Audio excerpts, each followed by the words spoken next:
Everyone, welcome to season 1, episode 8 of the STEM Heroes podcast. I am coming at you from Denver, Colorado, and this time I'm here for the ISTE conference. But today we have on the podcast Amanda Bastoni. She's actually going to be at this conference. Amanda Bastoni is awesome. She's really well connected in the STEM world and the education world, and she's doing some very, very cool things working with CAST. They got a National Science Foundation grant to create drone curriculum specifically focused on girls in rural areas. So very cool. They're doing some pilot stuff now. I don't want to ruin the whole episode for you, but I had a great time talking to her. A very influential person in the world of STEM education. She's doing things to make STEM a lot more accessible to people who may not otherwise have the opportunity to get involved in drones or even touch a drone or fly a drone. So we talk about that and much, much more, all the cool things she's doing. So without further ado, here is Amanda Bastoni. Welcome back to another episode of the STEM Heroes podcast. I'm David Young, host, and I'm here with Amanda Bastoni. Thank you for coming on, Amanda. Oh, yeah. I'm glad to be here, David. I'm glad to talk to you on the podcast and have you on finally. Why don't you just kick it off? Tell everybody a bit about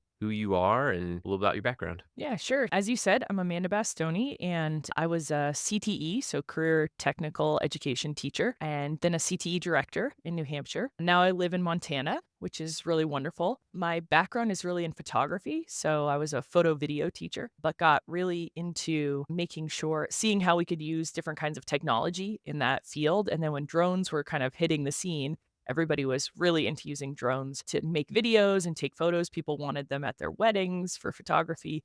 Sometimes that worked well, sometimes it didn't. But so I kind of got into the field of STEM and technology through photos and art. And so when did you kind of get into the education field? I was a photojournalist to begin with, worked for newspapers, really loved that, but not super lucrative. And I realized that I was really enjoying teaching people just on the side how to use cameras. And I got a master's degree and taught adjunct at the high school. And then I taught a lot of writing classes because I was doing photo, video, and writing articles. And then, yeah, from there, I went and decided to just get a doctorate because why not, right? And have a child at the same time. Seemed like I could do everything at once. Actually, it was really wonderful, and my husband was super supportive. I should mention he is also a CTE teacher, and my dad is a CTE teacher. I tell people, like, if you're a teacher, I like you, but if you're a CTE teacher, I like you a little more. But that's kind of like in my blood. So I got the doctorate and went on to be a CTE director, but always remember, always took that like sort of news angle or storytelling angle with me and love of like STEM and just kind of like learning new things. And then I went to Nashua and I was a CTE director there. And it was fun because I had this wonderful photo teacher, Erin Noteg. And I said, Erin, what if we got drones for your class? And she was like, okay,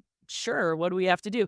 And we got her FAA 107 Part 107 license, and we wrote a grant, and we bought a bunch of equipment, and it was really Erin was, like, amazing. I just wanna really give her a lot of credit for that. She did all the research, like, what do I need to have? What equipment's gonna be the best? This grant allowed us to do this program called Girls in STEAM, and we sort of, like, tried to recruit girls to the program through photography and teach them about drones. It was kind of like a hidden, hey, you're going to learn about technology and drones through photography. And they loved it. The girls loved it and we loved doing it. And then I went on to CAST. So now I'm a director of career technical and adult education. And I brought this idea with me and wrote in National Science Foundation grant. The people at CAST were really supportive. And NSF gave us some money to take this program and offer it to everyone. So now I'm working with a team across the country to make a free drone curriculum for middle school teachers. Love it. Now, what is CAST? Do you want to dive into that a little bit? Yeah, that's good. So CAST is an educational nonprofit based in Boston. They started about 40 years ago with the mission for making learning inclusive, making sure that all students could engage in the learning and have access to learning. And the founders at CAST created universal design for learning. A UDL is called out in all federal legislation that governs education as a best practice, research-based best practice for teaching. So it's not like just some like the latest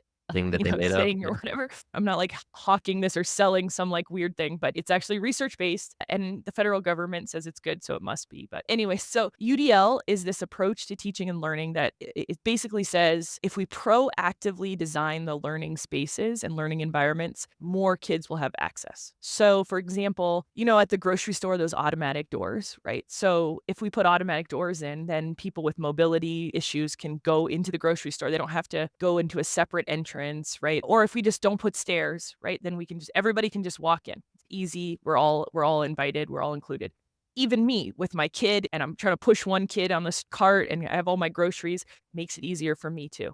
So if we design well from the beginning, then everybody benefits, right? And that's the idea of UDL. And one way to think about that in education is like captioning, right? So when we put captioning on, not only people who have maybe like some hearing loss or hearing struggles can engage, but people with ADHD, better if they see the words, people who are multi-language learners, good for them to see the word, so it's like everybody benefits and all we have to do is just put those on from the beginning. Don't wait for Yeah. somebody to ask for it, right? No, it's good because my son I got 5 kids, and one of my kids has, ADHD. You can definitely tell the differences between the 2 and how they learn. And even people might think this is weird, but I think every TV show I watch or every movie, I leave the captions on just because it's easier for me to follow. The research shows that most of the time captions are used when you're laying in bed, like, next to your significant other and you don't wanna wake so, like, captions are used all the time by people who can hear, like, it's constantly but, like, a lot of times it's the most frequent use of them is when you're, like, laying in bed and you're both, like, doing your own thing or you don't wanna wake somebody up, you know? Yeah. So Yeah.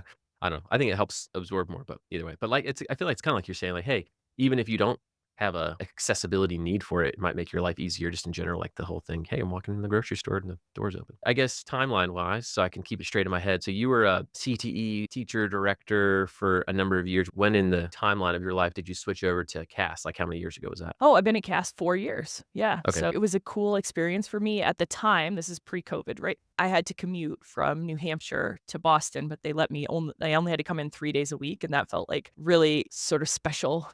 I never worked anywhere where you could work from home, but now CAST is a fully remote we all work all over the country. Yeah. Very cool. Yeah, I feel like a lot of things moved that way, honestly, after COVID. I know some people are starting to go back to the office and all that, but it definitely made it a little bit easier. And I did a year on the road. So last year I did a year in the motorhome. My husband, COVID was hard for teachers and Yeah. he's a woodshop CTE teacher. And Oh, so yeah. it was it's hard to teach woodshop remotely. Just imagine that you're building something. So basically we took a year in a motorhome and we had Starlink. So I was like in Yellowstone working. I was in the redwoods. That was great. That is cool. Yeah, I was gonna say, what led you out to Montana from being from New England? Yeah, that's funny. So I'm from Oregon originally. When my son graduated high school, so he's 20 now, so 2 years ago, he was graduating high school and my daughter was in kindergarten. And it felt like if we were gonna move, that was the year to do it, right? Because he would go off to college and she was like I figured we could at least I love kindergarten teachers. They are wonderful human beings, but I did think probably we could cover most of the material in kindergarten. Now, that turned out to be maybe like not 100% accurate. She ended up going to a lot of breweries and museums with my husband, but that's what we did. So that was the year, and we decided we would travel around and figure out where we wanted to live, and we found Polson, Montana. Nice. I'm just imagining this kindergartner brewmaster, just, learning how to Exactly. the art of the trade. Very cool. I wanna get into drones, and I know you have some really cool stuff you're doing with CASP. So, think back to your time when you're doing CTE stuff in New Hampshire, and you mentioned there was one teacher who, I think it was Aaron, and wrote a grant. How long ago was it? Because the world of drones, I feel like, has only gotten popular in the last 10-ish years. When was that back in New Hampshire that she was writing that grant and got some equipment and all that stuff to start that drone program up? Probably 7 years ago, something like that, because it was a few years before I came to CAST. There wasn't as much drone, like, teaching equipment out there, right? So we got DJI drones for her, and we needed them to have cameras, and we were really focused on that, and she was gonna fly out we imagined her flying outside a lot, so she really needed to get that FAA 107, Yeah, yeah, yeah. license. So with that, I don't know how much exposure or access you had to seeing things in the classroom with students and drones and stuff, but I was gonna ask, what are some of your thoughts as to the challenges of, hey, if you're rolling out a drone program at a school, you think it's gonna be hunky dory, you're gonna get these drones and everybody's gonna love them, but then it's actually more complicated because of XYZ. Do you have any stories like that of, hey, we didn't think this was gonna be an issue, but it turns out we needed to think about this? Oh, yeah, for sure. So we felt like we were also writing the curriculum. I mean, Aaron and I worked on it. So the first thing is we couldn't really donate. It couldn't be a class during the regular day because the schedule had already been created, right? So like we couldn't, it was full. People wanted to take her photo class, all these things. So we put it in this flex block of time, which was kids got like in that school, they had, I think it was like 30 minutes every day that they could like choose where they wanted to go and they had flexibility. So we embedded it in the flex block, which was actually harder than we imagined because by the time the kids show up, put their stuff down and get started, there's really only like 15 minutes of like teaching that you can really Yeah. do. Like, so that was interesting. And then the school was actually closer to an airport than we realized. We thought it was like not close to the airport. She's like, Amanda, when she came back from the training, actually, I can't fly it, within this distance of the airport. You could program the drones to not fly at certain heights. So we had to do Yeah. that. And we had to call the airport and tell them like every time we wanted to go outside and fly. And then I think Aaron got away an app actually eventually that could like let them know. But if you want to use like the gym, that's hard because people are already using it and you have to schedule the time and like the space to fly the drones was more complicated than we had imagined. At first, we just got those DJI drones. So this was a good learning experience for me. Then you're going to break them. They're really expensive. So we got these smaller drones that for the kids to like practice on and learn, or the Holy Stones, I think. But the controller was the same, like the movement, like the up was up or down. And that was really great because the kids could learn to use the controller and then get better at flying before we like gave them the expensive drones that we really didn't want to break. And I'd say the last thing is at that time, nobody kind of knew, do we need insurance? Do we not? Like, and the school is like free. Oh, people could be injured. Like, Yeah. I don't know, probably if I say this, which I'm gonna say it anyway, people are gonna call you and be like, "People, I was injured by a drone," whatever. No, But, like, I've the drones been to the 7 years, I've never heard of one person who's ever been hit by a drone and been that's injured what other than myself trying to grab the drone. I sliced my finger open when I was, like, 2015. Other than that, I've never heard of it. that's what I wanna say too. Still, now with this drone curriculum that we created for NSF, these are little drones, you can't fly them outside, and they still say, "Oh, my administrator's worried about liability or getting hurt," and I'm like, "That's not gonna happen." You Like could fly that thing as fast as it will go directly into your body, and you're like, "Oh, it exactly, doesn't even" yeah. exactly. Sorry. But Go ahead, go ahead. that's like an issue that people don't understand. Maybe one last thing is, are we gonna use them for spying? Like, are we gonna take photos of people around the school and all this kind of Oh, stuff? really? And I'm Yeah, like, "No, we're gonna use yeah. them to fly." Like, That to sounds like learn, something that teacher would do actually, you know?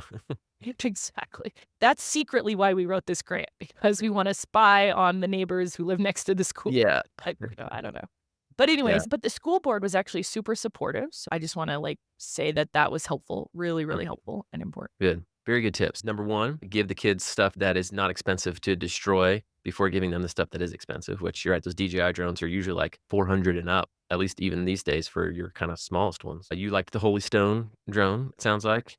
Well, we liked it at the time. Now I really like the co-drone, which I think we'll talk about maybe later. Yeah, But yeah. yeah, Would just find one maybe where the controller mimics the drone that you're gonna work up to. So they're and learning the skill. yeah, and most, I would say, having flown a bunch of different drones, most control drones that have a controller are all the same thumb movements. It's Yeah. like mode 2 or whatever. I don't know if people care about, but that's, how do you go up, forward, sideways, all this stuff. So the motor function is motor skills are the same. Yeah, it's funny. I did the same thing. I let my kids fly my expensive drones only once they're in the air and away from things. But otherwise, I just give them these little $40 guys. Or but I also got a co-drone thanks to you, and then we've messed with that. So cool. Although I told them I was like, this one's $200, guys. So don't act like this is a $40 one. You know what I mean? Have a good space to fly. That's can be a challenge. Know the regulations. And like you're saying, now I think it's evolved a little bit from like 2015 timeframe now that there's like Part 107 and all that stuff where most airports have that Lance, which is the automatic Yeah. authorization that you can do. So you can just go on the app and say, hey, we're going to fly in this 2-hour window, unless you're like right next to the airport. Sometimes you got to get a little more coordination. All good, very good tips. So let's move from that. Now you're at CAST. You're developing some really great curriculum for middle schools. And I know the goal of that, you had told me in the past, is to encourage middle school girls to get into STEM, right? Why don't you tell us a little about that? I know you're pretty passionate about that. And I think that's some really awesome stuff you're doing. Yeah, great. Thanks. Basically, and we focused on rural teachers. What I feel like is rural teachers, or what the research tells us So, is, I mean, there's a crisis with subs, right? We can't find enough teachers. There's a shortage of teachers and subs in the world, but especially in rural. Can you imagine like in rural schools where there's only one science teacher for, the whole school? How's that teacher going to get away to go do some professional development or learn about some new technology? It's really hard. And in the summer, they want to stay home and totally they should, right? So what we wanted to develop was this curriculum that we could offer free to teachers, but also had embedded in it the PD, the professional development, so that they could feel comfortable teaching. And I think that was sort of like, I think the really kind of new thing that we were trying to do, right? We're not selling a product. Like you don't have to buy the professional development from us. It's all there embedded in the curriculum. And also embedded in the curriculum are what I call moves. So there's these little moves or sort of pedagogical moves that teachers can make to increase girls' motivation for STEM careers and increase girls' motivation and sense of belonging in the classroom, right? So an example of that is we talked about the remote controls with drones. The first drone that we actually start with in the curriculum is a flying orb. So I don't know if you've seen these, like a small ball, it's like wrapped in a cage and it has like a little propeller, and Those are it's really a fun. it's a toy, but it's super fun, and it requires no controller, right? Because what was happening was when we put the controller, any controller down, a team of students in front of a team of students, 3 kids, the first person to grab the controller is the one with most familiarity with the controller. Often, that's young boys because they play video games or whatever, or they have flown drones before. What that just immediately does is creates a sense of like, "Oh, I don't know how to do this," and kinda like puts everybody else in a frame of like, "Oh, maybe I don't belong here. I don't know how to fly this." I'll just sit back and watch kinda thing. Exactly, and what we were finding was girls who are really good at, like, school, getting good grades, whenever they didn't wanna fly the drones because they were crashing them and they weren't good at it. So they don't wanna be embarrassed. They don't wanna, like, feel that's, like, a really middle school is a time of, like, social pressure. Like, I don't know if you can remember, but it's, like, awful. Oh, Like, yeah. Oh, you yeah. don't wanna be embarrassed. Being embarrassed is like death in middle The school, worst thing in the world that could happen to you is Yeah. everyone starts laughing at you simultaneously. Yeah, while you pick up the controller and you can't fly the drone, it's crashing into the wall, whatever. So these little flying orbs sort of made it like a level playing ground. Like everyone had not, everyone was kind of like new with them. They didn't have a controller. And so that's like a move that we ask teachers to do. Start with the orb. We also ask teachers another move is like, if possible, and when it's possible. And of course, the teachers are the experts in the room. So if it doesn't make sense in that classroom, I get it. Group girls together and boys together. Because especially in middle school, again, I don't want to be embarrassed. And actually, if I've never done something before and you have and we're on a team, it's a really actually smart move for me to say, David, you do it just because you know how and we're a team and we're working together and you already have the skills, right? But we don't want that. We want everybody to try it, right? And so we say put girls on a team, boys on a team, and then require flight time. Like so everybody has to fly for the same amount of time. Yeah, And is those are this just still some with the little moves. orb guy? Or is this Oh, just with the drone too? this is when you get up to the drones. Okay, Yeah. okay. Yeah. So with the orb, they have to like go through obstacle courses and they have to learn each other's names. It's like race from here, like one end of the gym to the other. Everybody can only touch the orb one time, Hmm. right? And you're Yeah, a team of 3. So how are you gonna talk to your team about who's gonna go where and how far can you go and that kind of thing? yeah, that's awesome. I love that you use those orbs because 'cause I'm thinking because last Christmas, my sister's got a pretty big house out in Texas, like a lot of open space inside, and I think, like, half the time I was there, I just took those little orbs. We were trying to, like, launch it up to the 2nd floor and see how far we could get it across the house and stuff. It's pretty fun. Yeah. I brought the orbs to the National Science Foundation had this get together through the iTest program, which is what we were funded through. All the research scientists there, I brought the orbs out and they were loving it. They were like playing, wow, this is so cool. Like, it's fun to see people in suits who are kind of maybe normally very academic. And they were like hitting people with them. Because when you first do it, sometimes people just chuck them and they like Right. fly Not a it right ball. at Yeah. someone. Yeah. Like it's Yeah, yeah, terrible. yeah. But it is good to teach about, like, "Oh, hey, here's how thrust works and, like, the vector that Exactly. you're moving in." Yeah, it's And great talk. I love airflow, that. because 'cause I'm like some people I'm like, "Where is the air coming from?" That needs to be pointed down. You cannot imagine how many people, like, they point it up and the thing shoots to the ground, they're like, "What's that?" I'm like, "Let's talk about this." Or, like, they'll tilt it. I'm like, "Oh, when you tilt it, you point it right at me, it's gonna fly straight at me. What Yeah. is that gonna do?" Can I catch it if you're flying it straight at me? Have No." you ever tried to Like, fly a helicopter upside down? It doesn't work. exactly. So with this, you gonna start with the orbs. How do you, in this curriculum, transition them into flying the drone, or what does that look like in the curriculum? Yeah, yeah. So actually they start with Legos. They start with a Lego activity. This is a fun one. Actually, I think your listeners, if they don't do it already, they should do it. It's to teach computational thinking. In a really quick nutshell, the kids sit back to back. They have the same exact Lego pieces. Like you would have the same pieces, I would have the same pieces. We sit back to back. I build something and then I have to tell you how to build it, but you can't ask any questions. You can only ask me to repeat, right? And I have a certain amount of time. The teacher times you. You have to do it as fast as possible. And then we turn around and show, and they like never match the first time. You have to Yeah. use all the pieces, right? And then you say, okay, what could we do differently? What if I just stacked? The kids always try to make something like a house or car, but actually, if you just stack them on top of each other, keep it simple. That's the best trick, right? If you could ask questions, that would be much better. If we had a common language, instead of saying the red one, that's kind of longish, if we had like names for all the parts, if we were specific with our language, if we had precision with our language, right? So we start with that. Then we go to the orbs and we talk about communication and collaboration. And then we go to the code drones. And we start with flying them with a controller, not with coding. Yeah.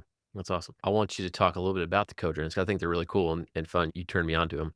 And this is not a sales pitch for these coders. I mean, I'm not getting anything for talking about them, Me but, either. yeah, yeah, but I just think they're cool, and they actually solve a problem that I had seen previously when people tried to do coding with the tele drones, which is, like, there's firewalls and the Wi-Fi and having a hard time connecting from the computer to the drone, and we were Exactly. trying to help the school out with this. We weren't really in business to do this, but it just was like a local school we were just kinda doing a favor for, and they just abandoned the teles because like, "Yeah, it just wouldn't work," and so we just gave up on Exactly. it. And then when they got 'em manually, all the kids the teles don't come with propeller guards, or I think you can attach them, but sometimes they get jacked up. Anyways, these kids destroyed all the teles, they just smashed them. Exactly.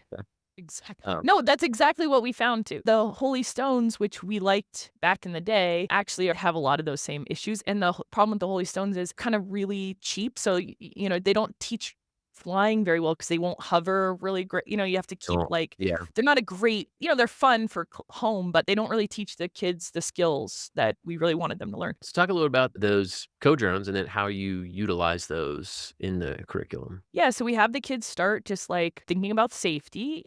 As we said, people can't get, I've never seen injuries, but when you think about flying the next level up or when you think about teamwork, how are we going to just be safe so that we can work together as a team? So we start with sort of flying those manually. We talk a lot about careers. What kind of careers can you have using drones? And then they do activities like they map the airspace. They learn about airspace maps and then they map the airspace in their classroom. And we start with sort of showing them that Walmart, is working towards having drones that will deliver, packages, right? And so if you were a team, if this classroom were all of our drones, so we do teams of 3, let's say we have 9 drones in the classroom. We're a fleet. How are we going to make sure we're not running into each other? And, how are you going to get your package delivered as quickly as possible to these number of houses, which are around the room? That's how that starts. And then we do have them do some exercises like they have to hover the drone, they have to fly it in a box shape, they have to land it on their hand, just like some basic skills they need to learn. And the whole team needs to learn those skills. And what one teacher did, which I thought was cool, is she had stations and the kids actually went around with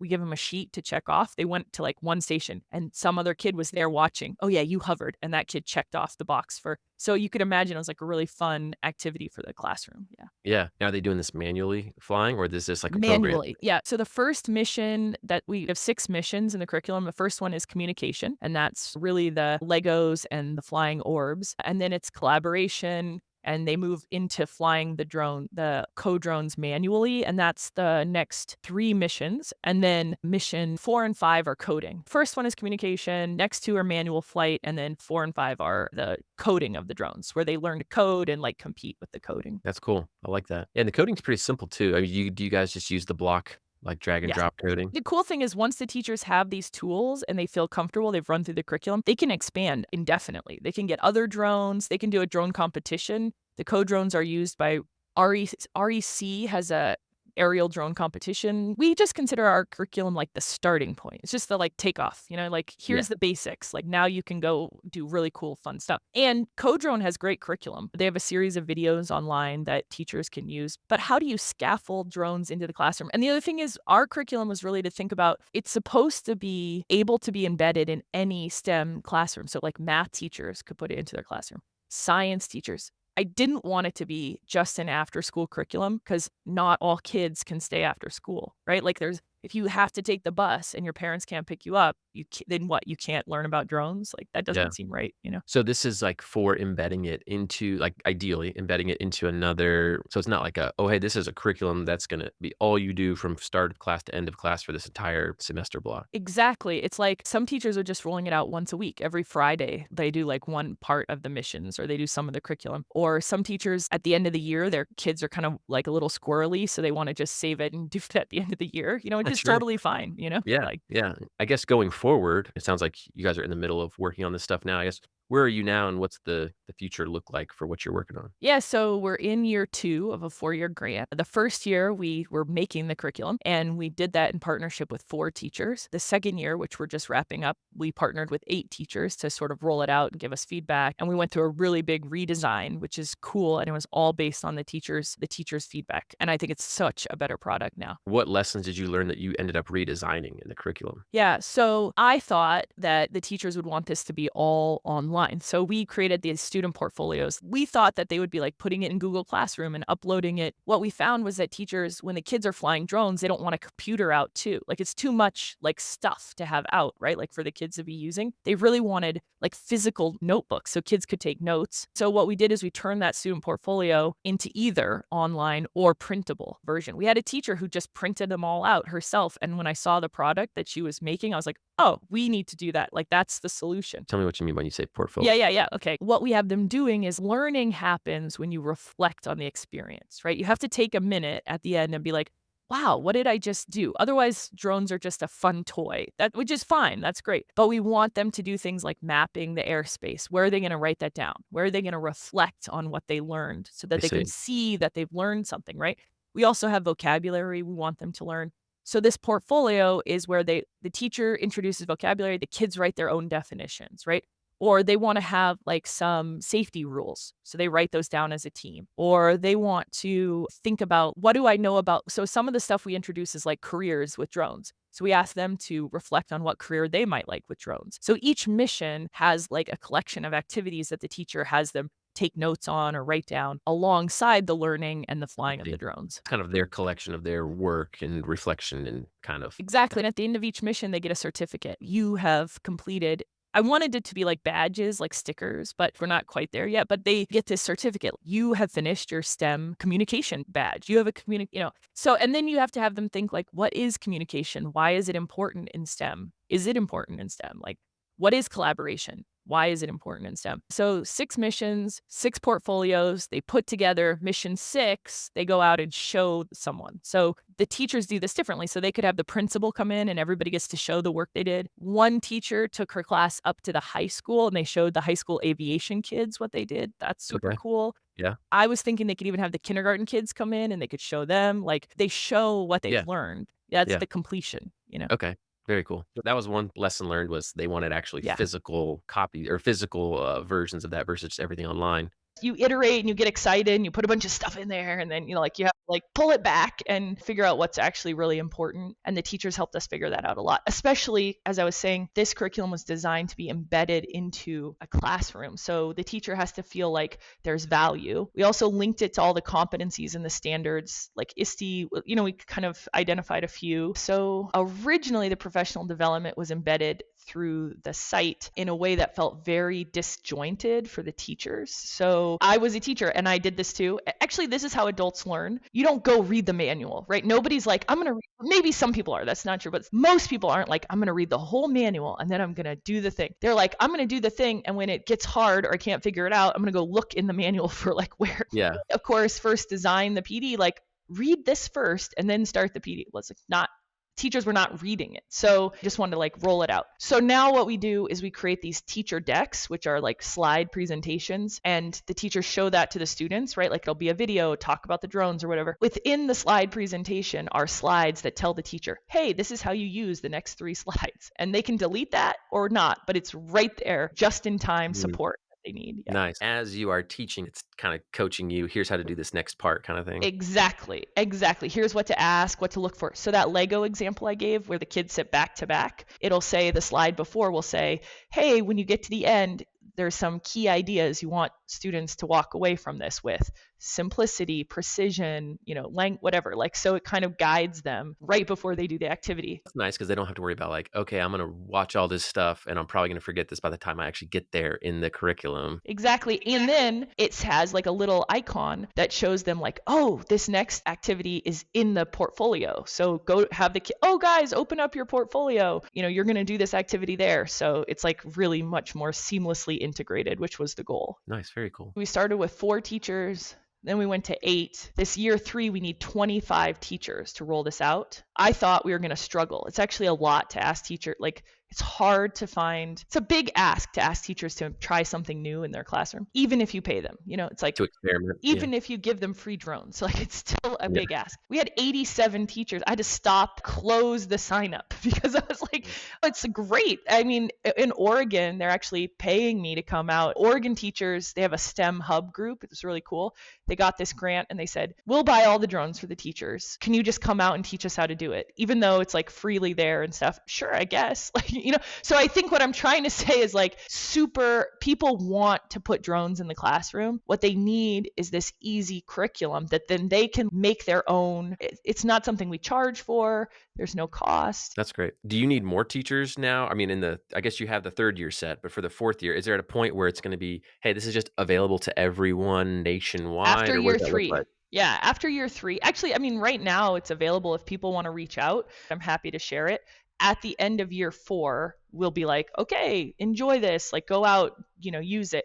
Year 3 is the last year we do it with teachers, though, and then year 4 is really, like, gathering the data, doing any final revisions, and then publishing it or sharing it with the world. I would like to take the curriculum and go younger. A lot of people wanna go older, high school and that kinda thing, but I actually think it's, like, early elementary where kids are really considering STEM careers and building their sense of belonging. So I actually wanna go younger with the drones. So that's kinda my next move where I would like to go. And then the other thing we're doing is we're trying to work with the tribal and indigenous communities in Montana to think about how can we make the curriculum really relevant for everyone, right? Because right now the curriculum is really started in New Hampshire. So it was designed around careers, drones, how drones are used in careers in like New England. In the West, drones are used to prevent, forest fires and to like look for animals and fencing and that kind of thing. So we kind of want to make sure that it's relevant to all the communities. There's a great drone project through NSF where in Alaska, where they went in and they actually had these indigenous communities create their own drone curriculum. So they brought the drones to them and had them, that was very STEM curriculum around drones, but very like personalized to solve a problem that community saw, like ice flow, that kind of thing. So, and that's freely available too. It's Yep. really cool because their curriculum is free too. So you can go and download it and like see these like STEM activities and stuff. It's really awesome. Very cool. I love it. Well, that was going to be my last question. What's the best way to get a hold of you? Yeah, I think if you go to CAST, CAST, which I do know stands for the Center. It used to be the Center for Applied Special Technology, but Okay. So cast.org. You can find me, you can find the project. There's a project page, like all the information they would need.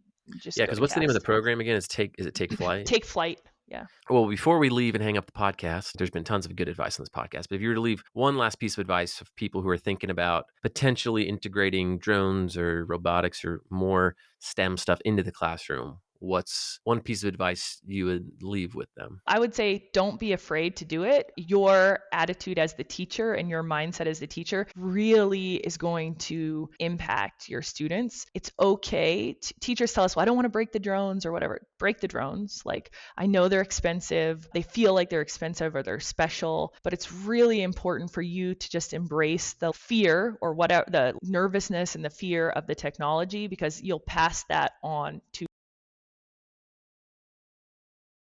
teachers to just even tell their class, like, I'm scared, I've never done this, I really don't want us to break it, but let's do it anyway. Yeah, yeah. And, a lot of these drones can be fixed. I mean, most of the issues happen if you cracked a propeller, those can be switched out super easy. And so most of the damage Totally. is not irreparable. It's just that the research shows that like when the teacher is scared or nervous or like holds back, that they pass that on to the Students are students, right? watching that. So if we want to encourage girls or students who are historically marginalized to try something, we need to show that it's okay to try something. Yeah, I love that. Well, Amanda, thanks so much for coming on and sharing your time with us. I really appreciate you being on the podcast. Thank you so much, David. It's Yeah, wonderful. thanks, Amanda. All right, bye.